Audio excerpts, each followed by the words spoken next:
Once one of America's top Republicans, Lawrence King is serving a 15-year prison sentence for a multi-million-dollar fraud.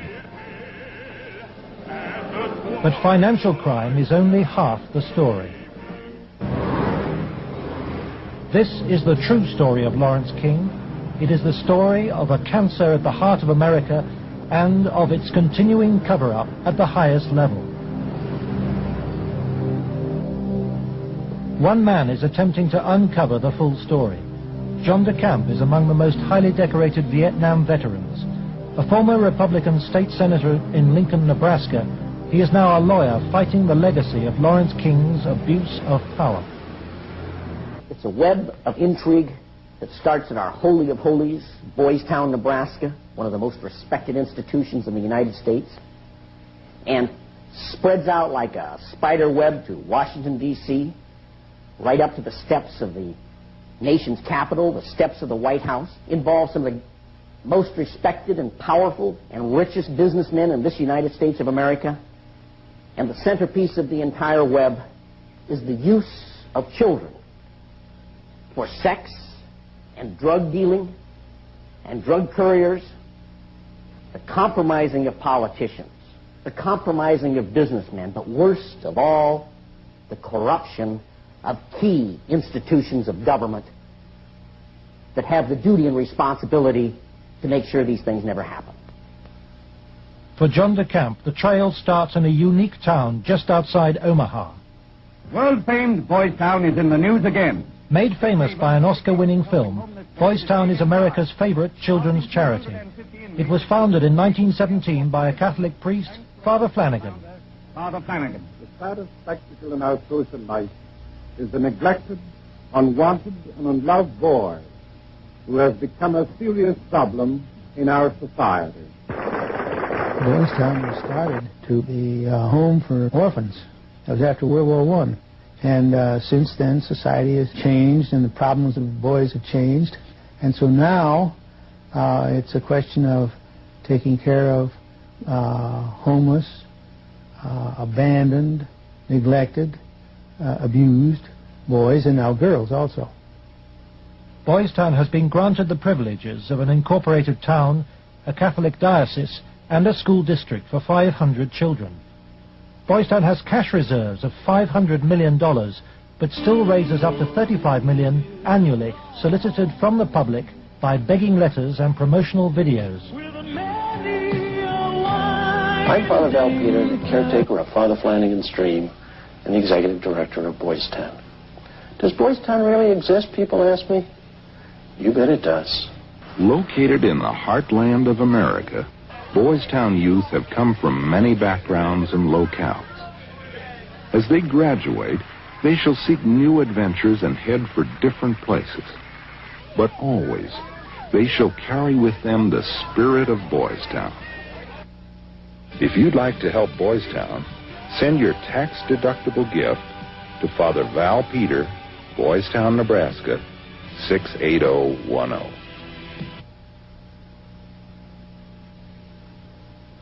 Boys Town, for me, was the first thing I ever heard of when you think of institutions that you respect. Believe it or not, I was there for a while when I was a young boy. When an institution like that gets contaminated, then you better, if you got any decency at all, do something about it, or at least get it cleared up. John DeCamp lays the blame for the contamination of Boys Town on the one-time leader of the National Black Republican Council, Larry King. Larry King was the fastest rising black star in the entire Republican Party of the United States during all of the 1980s.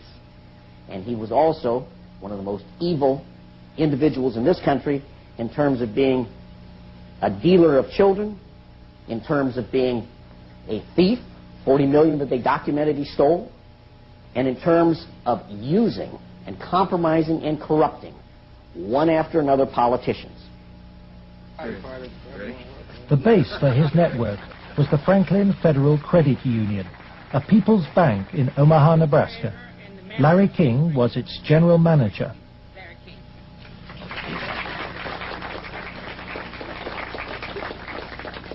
Thank you.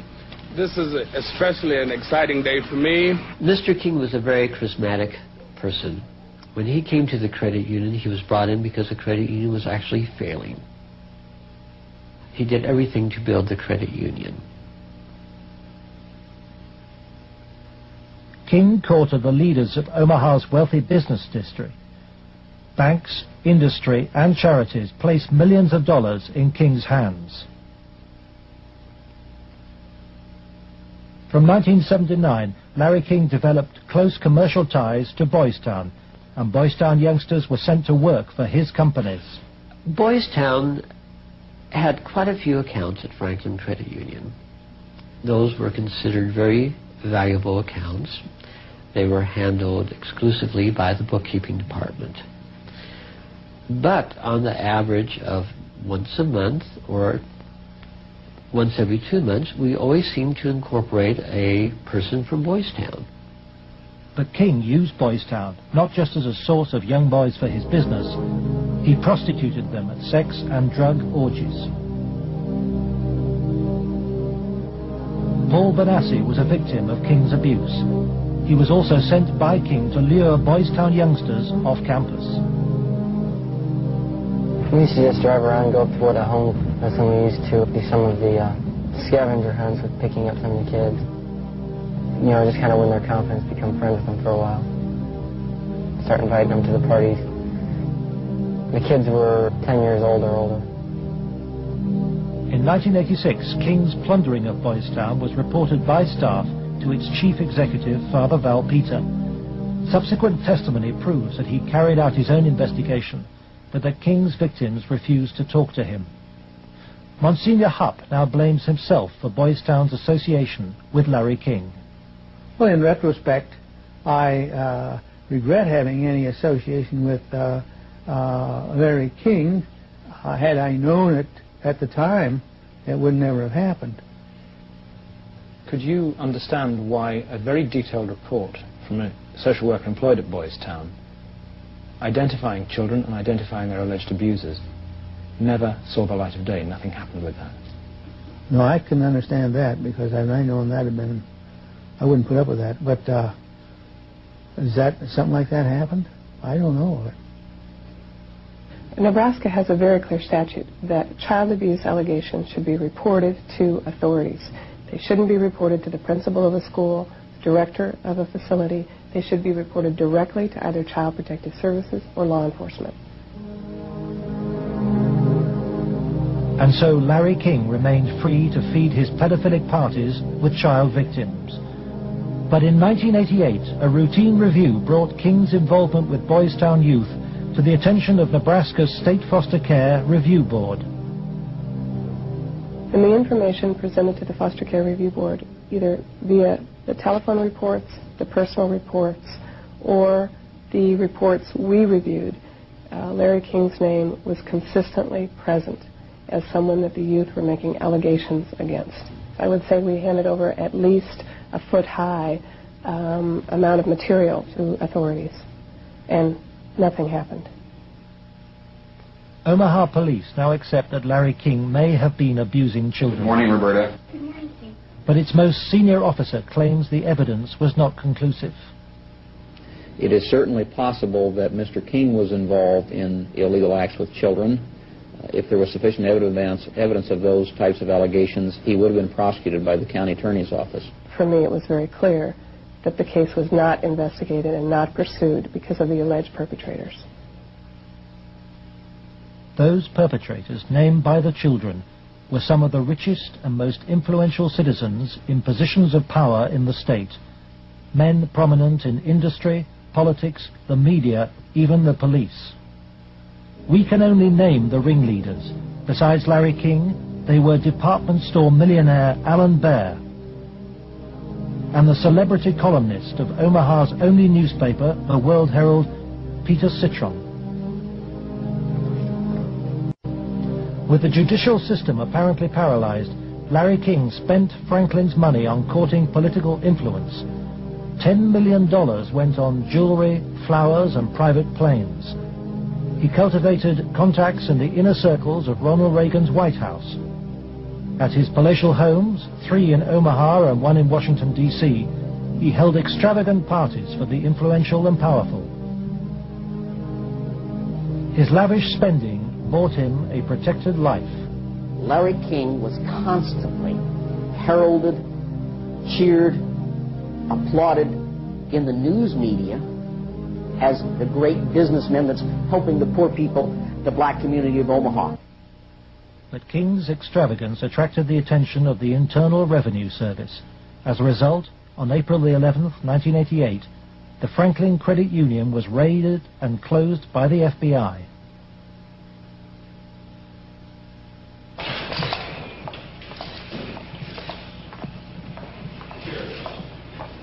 King was arrested, and the federal investigation showed he had stolen $40 million from Franklin. Documents we possess reveal the FBI interviewed many of the victims of Larry King's sex ring, but no action was taken.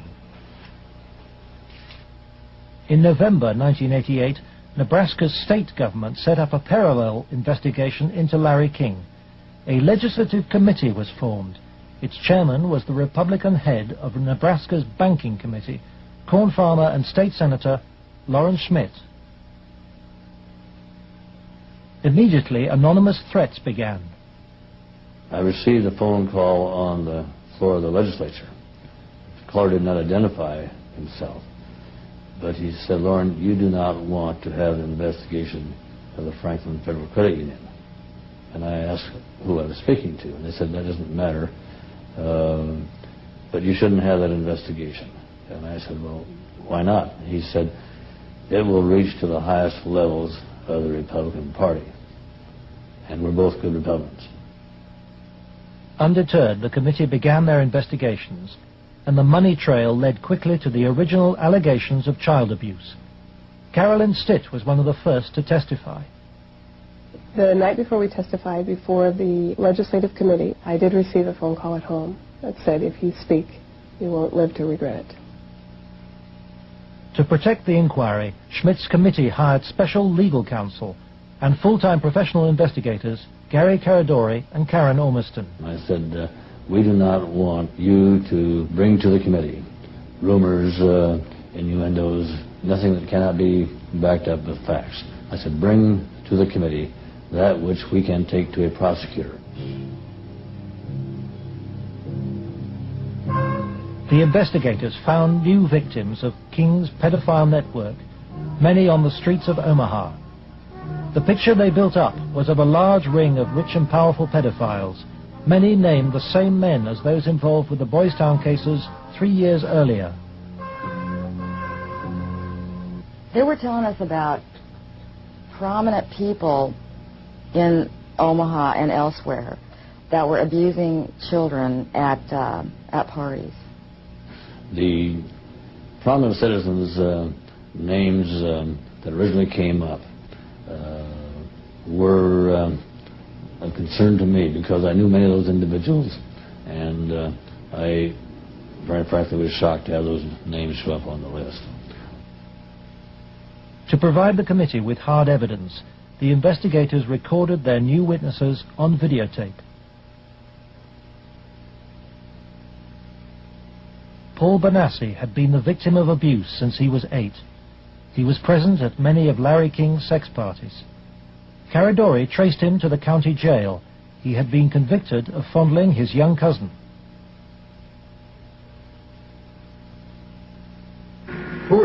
people that would come to these parties? Larry King, Peter Citron, he didn't seem like he was like people. Media personality Peter Citron procured some of his victims from Boys Town. The kids he liked were mainly around the age of probably about 8 and 13. It was mainly fondling and oral sex with him. He did have some anal sex, but he usually did that with the older kids. The parties involved ever more sadistic abuse. Whenever you were tied up, was there anybody else present other than you, Peter Citron? Yes. Who was that? It was Alan Bear sometimes. Millionaire Alan Bear hosted parties for a large number of sadistic pedophiles. Paul Benassi suffered at their hands. Okay. They tied me up and had some other kids perform sex on me, and they came to me and they burned me some cigarettes. Okay. Just take a deep breath now.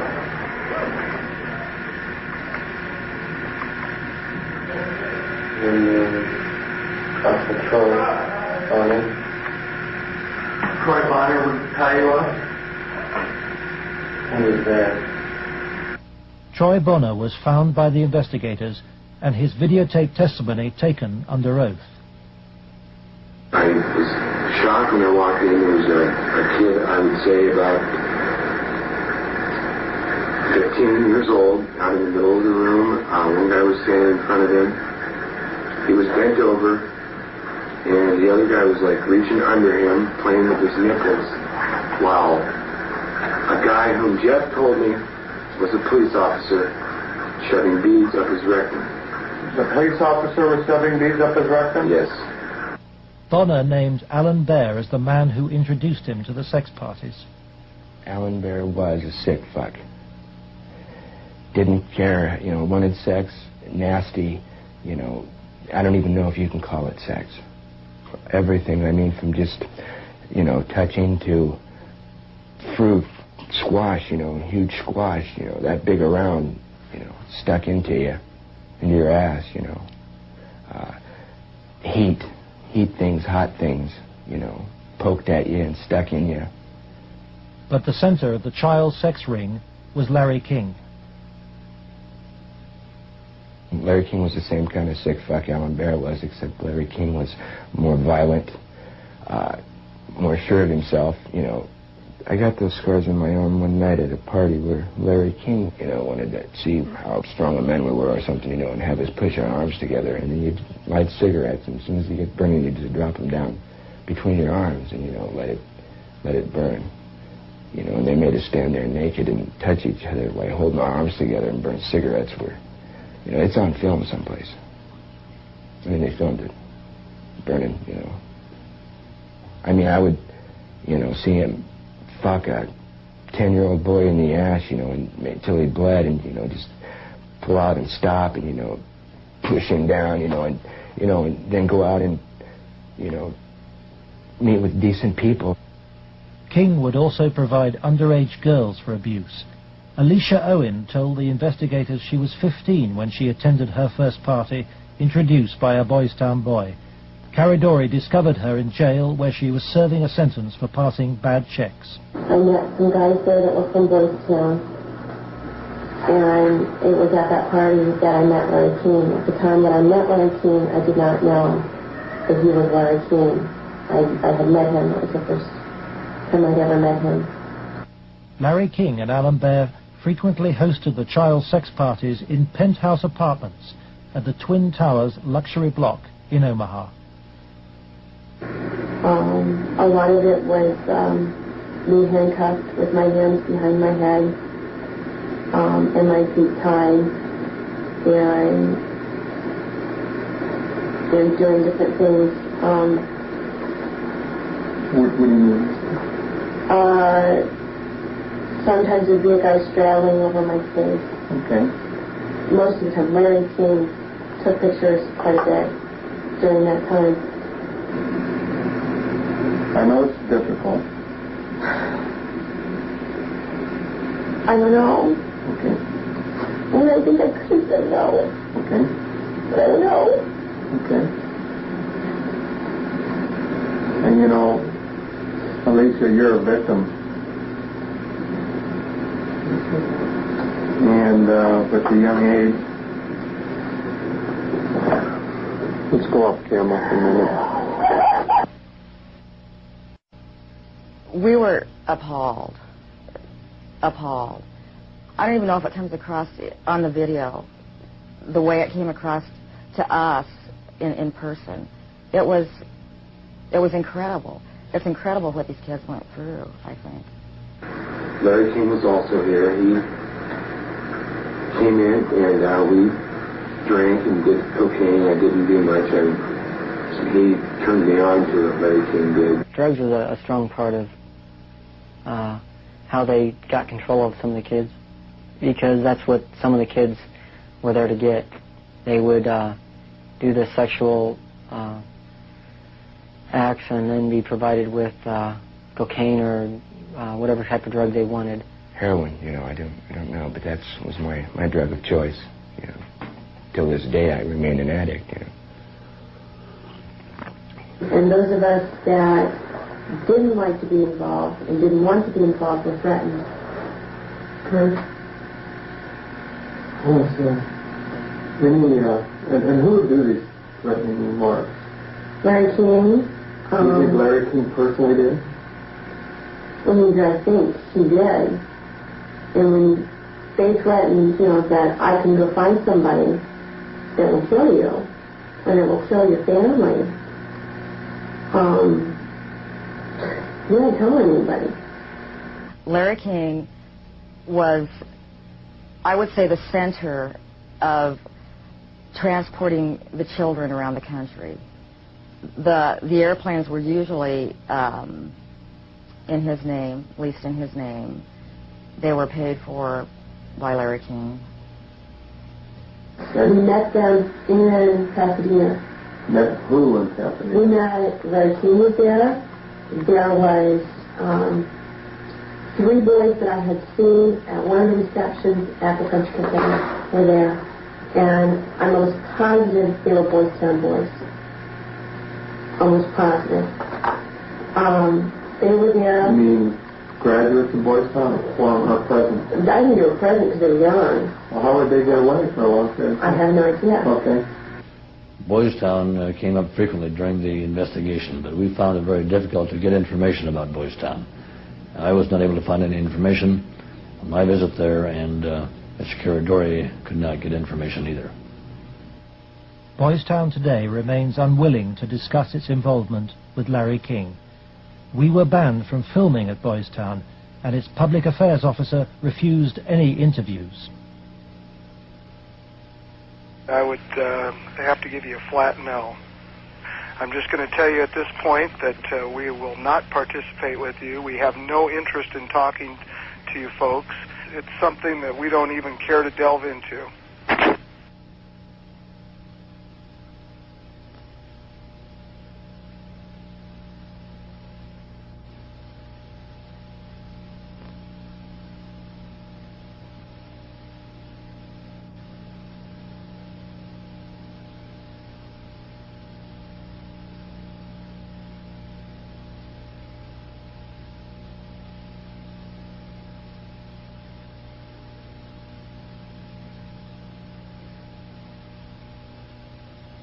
By the spring of 1990, the Nebraska State Committee was convinced by the evidence of an organized child abuse ring. Its chairman, Lawrence Schmidt, sought the advice of his lawyer, John DeCamp. On his advice, Schmidt turned over all the sworn evidence to the FBI. But immediately, the videotaped testimony was leaked to a hostile local media. The media immediately started discrediting the witnesses. They were, the witnesses came across in the media, in the Omaha World Herald, especially, as the criminals. The last 3 victim witnesses were demolished by the press, particularly the Omaha World Herald. The paper never looked for information that would support any of the allegations. The whole purpose of the stories was to destroy any credibility that these youth may have. I've heard that people said that Gary Caradori coached me and that he told me what to say, but the fact was I didn't meet Gary Caradori until way after I'd already talked to the Omaha police about the abuse and had named all the same people. Paul Benassi maintains that neither the FBI nor the Omaha police took his allegations seriously.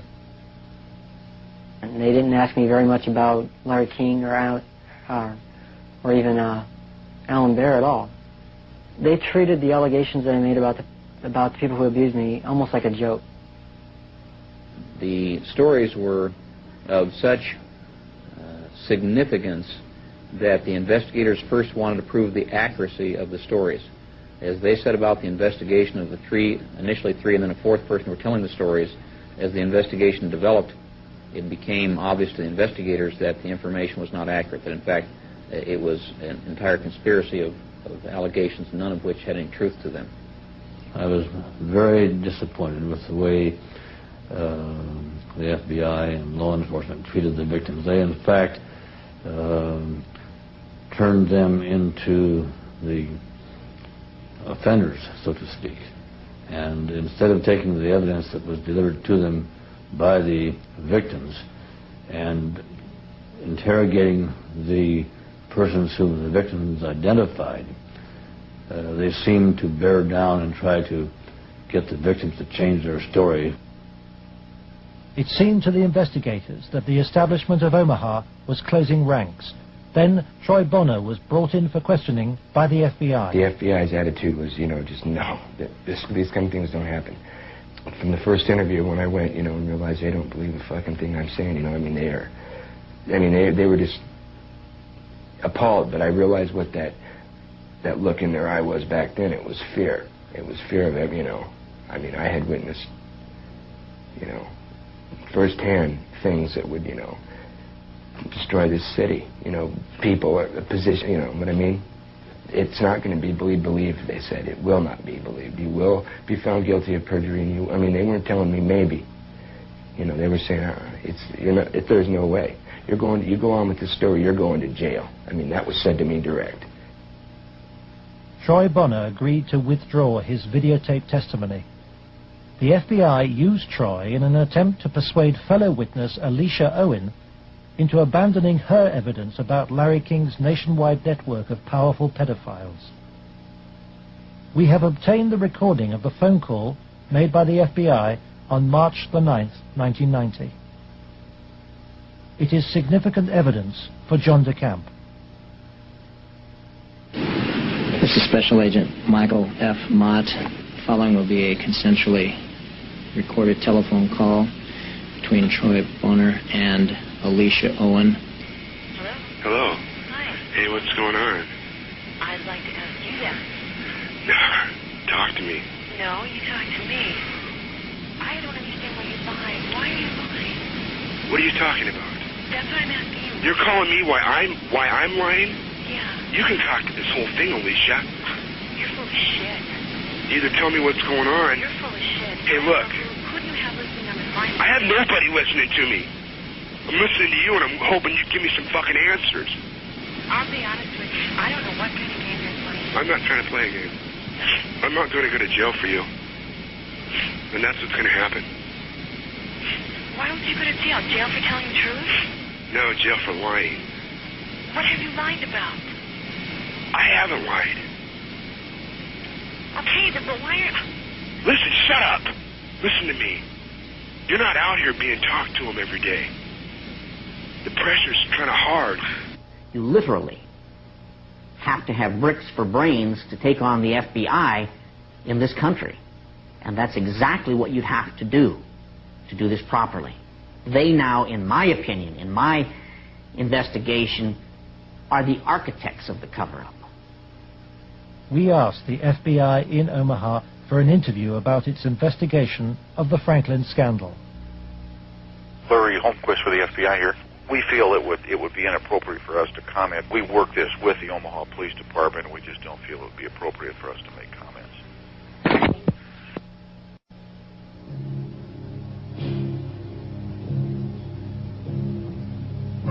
As the investigators sought out new witnesses, they found themselves under constant threat. Gary was threatened several times. His vehicles were tampered with. I would think whoever tampered with them, it was a scare tactic because it was so obvious that they were being tampered with. Gary it was one piece of evidence I know he got that he even said he got one step ahead of him this time.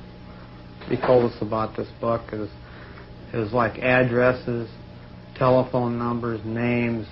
He said if they knew he had it, they'd kill him. On July the 11th, 1990, Gary Caradori and his 8-year-old son AJ were flying home from Chicago in his light aircraft. They had watched the All-Star baseball game, and Caradori had been pursuing new leads.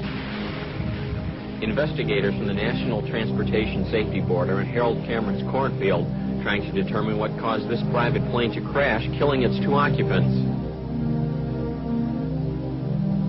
The bodies of Gary Caradori and 8-year-old AJ were found in the wreckage.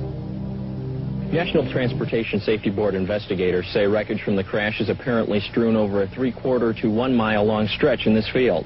The fact that the wreckage is scattered over a large area certainly demonstrates that it did break up in flight.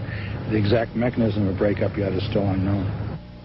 The federal investigation was never able to discover what tore the plane apart. There are things missing from the plane. His briefcase is missing. I think the plane was sabotaged. There's no doubt in my mind. Within 24 hours of the tragedy, all Caradori's records were impounded by the FBI. Gary's widow, Sandy, is still unable to come to terms with her loss. As a mother, I don't want to ever think that somebody murdered my child, let alone my husband. But I think if you'd ever talk to any parent, be it mother or father, who's ever lost a child, I mean, the worst thing that you can think of is that somebody would want to murder a child. I really feel that somebody killed my brother. And inside me, I know that somebody killed my brother. If somebody could help us out somewhere, somebody knows something. And may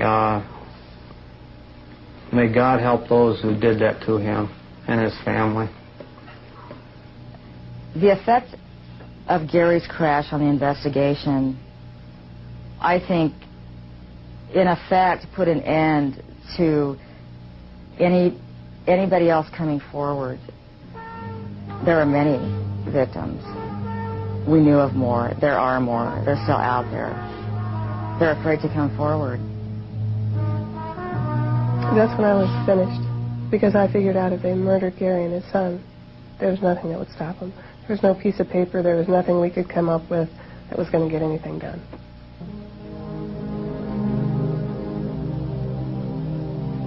But Gary Caradori's death pricked Troy Bonner's conscience.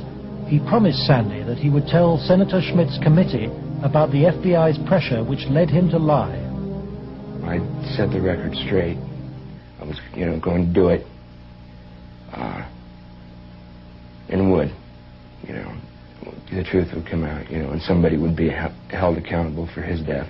And then at the funeral, I had seen, FBI guys, and they looked at me. I was supposed to meet Senator Labetz and Schmidt for lunch after the funeral. And, that's when I decided, I told my mom, we're not going to do the lunch. We're going to hightail it out of Lincoln now. Troy Bonner claims that pressure from the FBI and with the assistance of the county attorney's office in Omaha led him to swear a new statement claiming that he and Alicia Owen had concocted the entire child abuse story. He told this story to the grand jury formed to bring any charges. On July the 23rd, 1990, the grand jury issued a bizarre and contradictory report. It indicted Larry King for fraud and embezzlement and ruled that he had paid young men for sex, but dismissed allegations about his sex ring. It indicted Alan Baer for the serious offense of pandering for sex, but rejected evidence linking him to King or to Citron, whom it noted had been convicted of separate child molestation charges. It accepted that Troy, Alicia, and Paul Bonassi had been abused, but not by the people they identified. And for refusing to withdraw her evidence, it charged Alicia Owen with perjury.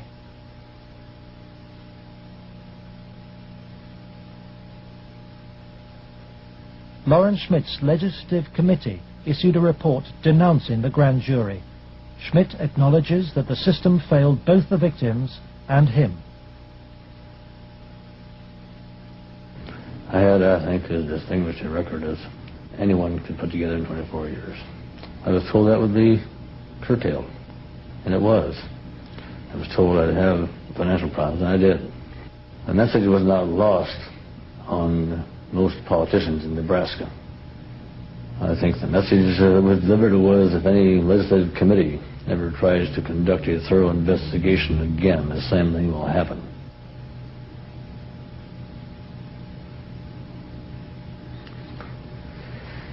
It has shaken my faith in the institutions of government.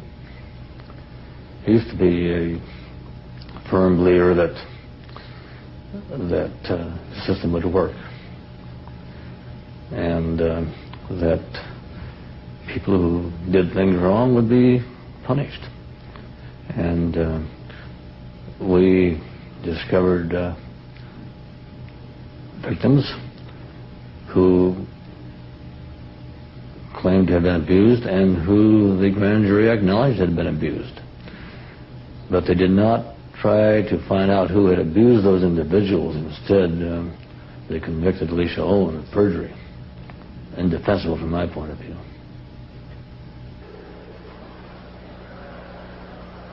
The trial took place in July 1991. Troy Bonner testified that the child abuse story had been an invention. As a result, Alicia Owen was sentenced to between 9 and 25 years in prison.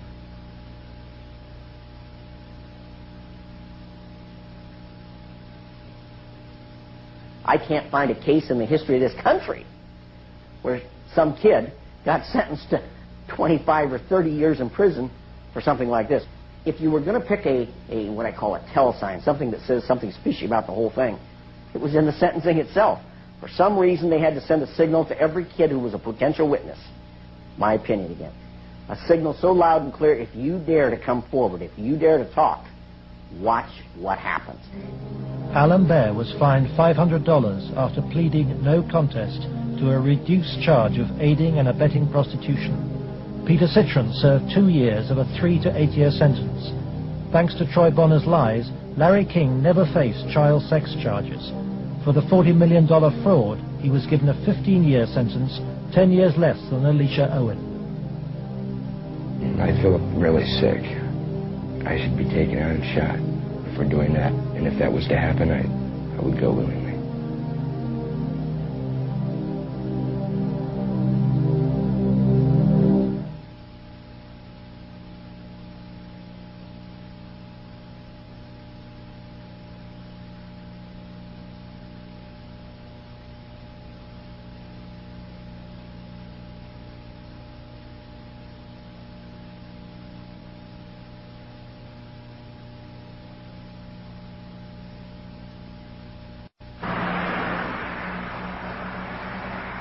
John DeCamp, former state senator and Vietnam veteran, is now the only man fighting to help Larry King's victims. He is the lawyer trying to overturn Alicia Owen's conviction and to expose the cover-up. I live in Nebraska. Hell, I was born here, raised here. I have 4 kids growing up here. Like it or not, it's my heritage, you know. Well, if it's a dirty cesspool that I got to live in or look back on that I left, that ain't good. The real cost, if I were going to say to my family, has been the fear and intimidation it's put in some of the kids. A couple of the kids are really, really frightened and really had some sleeping problems over, here, this or that. So that's been the real concern I've had. John has received anonymous threats and has turned for advice to his friend and one-time boss, former head of the CIA, William Colby. Old Bill Colby told me better than anything. The one thing the bad people can't afford is publicity, and knocking you off right now or doing something obvious to one of your kids would bring them more trouble than it's worth.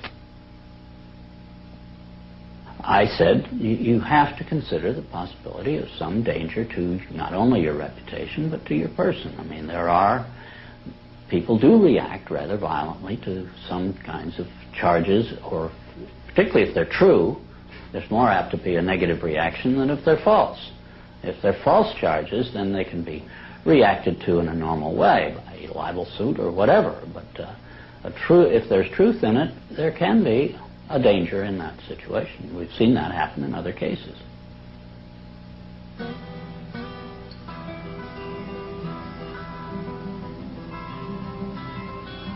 John arranges to meet Troy Bonner, the young man he sees as the key to the cover-up. He's in great danger. The reason is he carries the secret, so to speak. He served his purpose for the FBI and others by committing the lies that put the seal on the cover-up. He knows that Troy's evidence will be crucial to Alicia Owen's case, and Troy wants to tell the truth, despite very real fears. My fears are that, I'm not going to be believed again. It's just, going to be a whole other kind of exploitation like it was last time. And afraid that that's going to happen, or, I might end up dead, or a loved one might end up dead. Troy has an overriding reason for putting the record straight. Maybe somebody has a better idea. I want this to go forward and have something done so that all those other kids who a lot worse things have happened to can come forward and see that action can be taken. You have to, if you want to protect yourself and your life and your family's life, both now and particularly in the future, is to use the institutions of government that have been set up to protect you and make them work. That means you go into federal court, you go after the people that have done this cover-up, and you expose it so there's no longer any percentage on their part in eliminating you because the secret's out. Yeah, that's why we're here today, to let it out. John's advice to Troy to tell the truth in court puts him at risk of prosecution by the county attorney's office. Potentially, they could decide to charge him with perjury, because now he is telling that they forced me to lie. I did lie at Alicia's trial. I did lie before the grand jury. I did it because the authorities were forcing me to do it, and I was scared for my family. Potentially, they could charge him with perjury this time. Troy's appearance in court will keep Alicia Owen out of prison. She's on bail while DeCamp appeals against her perjury conviction. As her hearing approaches, vital new evidence emerges. Alicia claims that some of Troy's videotaped testimony was withheld from the grand jury which indicted her. The tapes that were shown to the grand jury had been edited. Everything that matched Troy's statement shown that matched mine because I know it's was raised. edited out. And I think maybe one of the things we want to do is show the judge specifically where these, little 5-minute segments of, look, this tape says this, and then show him it isn't in this tape, and this is the tape the grand jury saw. I'm going to attempt to get these tapes, and we'll see what happens next. But to obtain the tapes, DeCamp must approach some of the very officials he has accused in court of being involved in the cover-up, the county attorney's office which ran the grand jury. In the good old Alicia Owen case, 127-194, I'm trying to get the evidence, the tapes and the transcripts of Troy and Danny. Troy Bonner. You had that up here once. Yeah. Look at the county attorneys. They have all the bills up there. Robert. Let me guess. Robert Siegler has them. Robert Siegler is the prosecuting attorney trying to send Alicia Owen back to prison.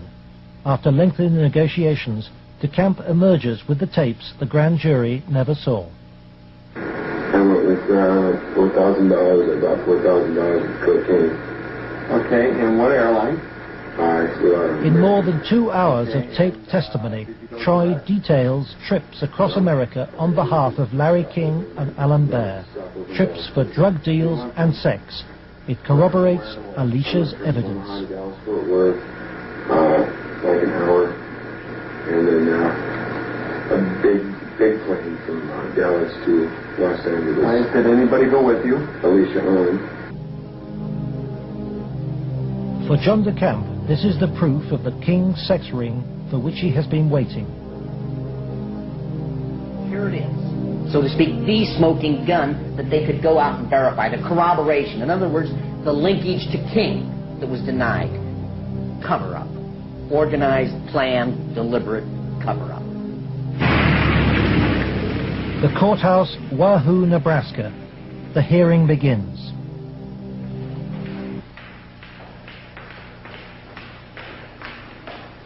Alicia Owen is ready to testify. So is Paul Bonassi. But there is no sign of Troy Bonner.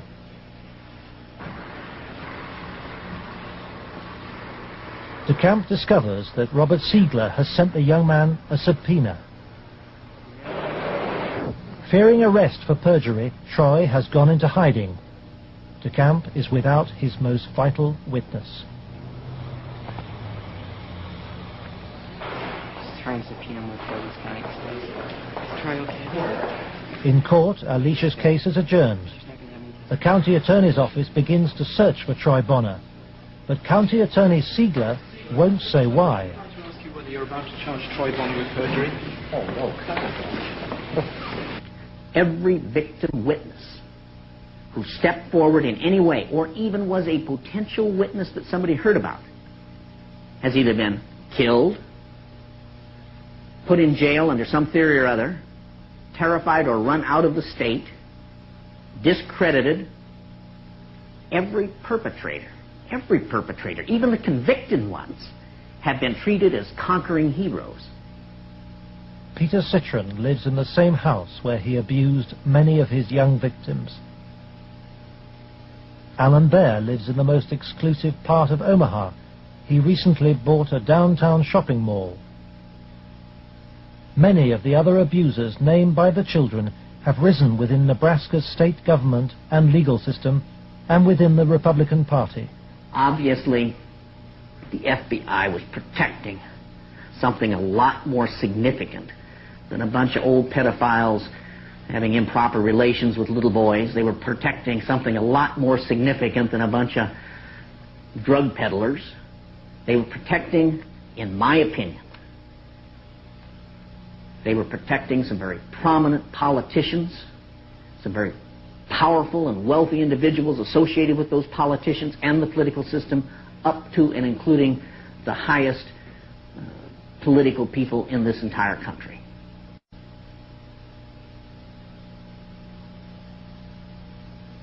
In search of the men who protected Larry King, John DeCamp goes to Washington to investigate King's connections in the Republican Party and on Capitol Hill. Paul Bonassi provides him with the evidence that Larry King threw child sex parties here at his rented $5,000 a month Washington house. I was about 14, about 1981. At first it was about 3 or 4 times the first year. After that it was about once a month. Some of the parties, when they started off, were straight political type parties with no sex. And then when some of the men had left, some of the politicians had left, the ones that had planned on engaging in some type of sexual activity, that would come after the party. Some of the kids would be held downstairs in some of the rooms where if they acted up or if they started freaking out because of the drugs that they were on, they'd put them in a room that they couldn't get out of, and they'd lock them in. What kind of drugs? Anything you wanted: cocaine, heroin, speedballs. You're telling me those speed. things were at these parties where you had Larry King and prominent politicians? Yes. Were they readily available to anybody at the party? At the after parties, they were readily available for anybody. Beforehand, they did it more upstairs than they did anywhere else, and it was kind of in the back rooms. Were any attempts ever made that you know of to expose this situation? As far as I know, nothing's ever been done, and most of the people that were in there had already been, I guess you could say, compromised. King's partner was Washington lobbyist Craig Spence. Spence took youngsters, including Bonassi, on private midnight tours of the White House. So you were in the White House then? Yes. And how did you gain access? Well, I came down with Larry King, but Craig Spence was the one that arranged the trip for us. And it was kind of a gift for our services that we were doing. How many times were you on this kind of a trip? I came to it on 2 times. 2 times. And were you used for sex on those occasions? Not until after we left. After you left the White House? Yeah. What time of night? It was usually around midnight.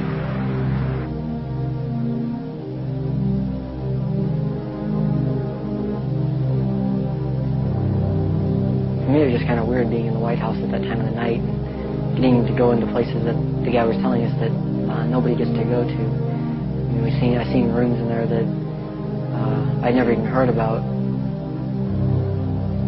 And Craig Spence and Larry King had a couple of groups. One was called Bodies by God, and they had the Cowboys, and there was another group that was started by Larry King, which was called the Golden Boys, which was kids that were usually under the age of approximately 10. Spencer's Callboy network was investigated in 1989 by reporter Paul Rodriguez of the Washington Times. We had uncovered a series of allegations from some minors, and it led me to a callboy operation. Well, it sure fits with, this boy Paul Benassi. And he tells a tale of being brought to the White House on occasion, kind of as a reward for the kid.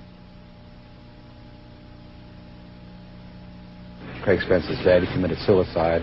He had advanced stages of AIDS. He was an AIDS carrier, and he killed himself. This is the thing that always bothered me. They claimed it was the largest male prostitution ring in the city that they've ever had uncovered. It was $1 million a year minimum. Yeah. And yet they only prosecuted the operator, Henry Vinson, and 3 of his lieutenants, as it were. Mm-hmm. They never went after any of the Johns or the clients. This operation claimed to have clients that ran from the White House to the Capitol Hill to the State House to the churches within the media. Exactly what Paul describes as the people he was with. And a lot of the stuff led there, but we couldn't quite nail it in all cases because, again, to accuse someone of high stature, you've got to be very careful. I understand. We were able to do it through the mother lode was provided us credit card receipts and canceled checks, and then lists of the clients. The prosecutors knew all this stuff. There was approximately 20,000 documents they had. They sealed the entire record by court order. And we've attempted on several occasions to unseal that, and we've been told it'll be a cold day in hell before those records ever get unsealed. And it makes me wonder what's in those records. Yeah. John DeCamp believes that the legal system is still being subverted and that the people protected are still at the heart of the American establishment.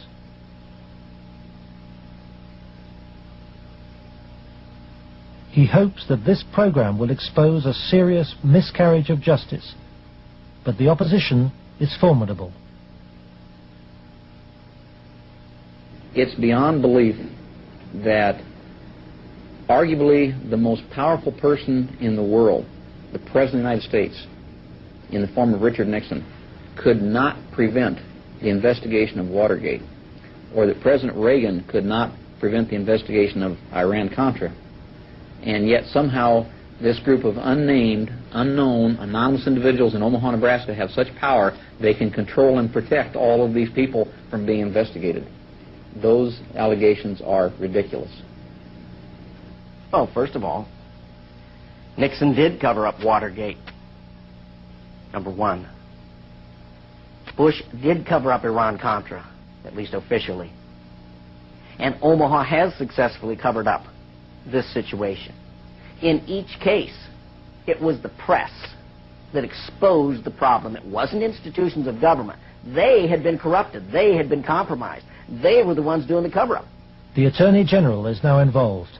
DeCamp's evidence has been passed by William Colby to a senior lawyer in the Justice Department. He did say that the Attorney General's office would be very sensitive to any charges of abuse of children, that this was a matter of considerable priority to the department, that this sort of thing not take place, and that they would assign an officer to look into the case. For John DeCamp, the story of Larry King's corrupt empire holds a dire warning for all America. If you can control about 3 or 4 key elements, you can totally own a state. You can make right wrong. You can make truth falsehood, falsehood truth. If you control the media, if you control the Justice Department, if you control the police, you own the system.